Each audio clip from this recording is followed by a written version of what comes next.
அனைவருக்கும் வணக்கம். திருமணம் என்பது ரொம்ப முக்கியமான கரை காண்பது அப்படின்னு சொல்றது. ஒரு வாழ்க்கையில திருமணம் என்பது ஒரு இலக்கு, ஒரு டார்கெட் அப்படின்னு சொல்லலாம்.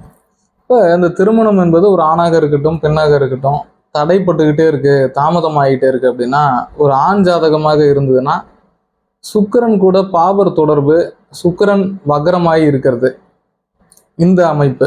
இதே பெண் ஜாதகமா இருக்கு அப்படின்னா செவ்வாயோட பாவர் தொடர்பு, செவ்வாய் வக்ரமாய் இருக்கிறது.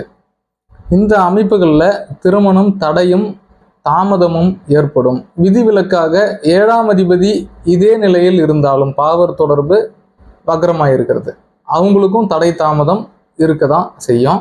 அதுக்கு பிரித்தி என்னன்னா, அதனுடைய தெய்வங்களை வணங்கி வருதல் திருமணத்திற்கான வழிகோலும்.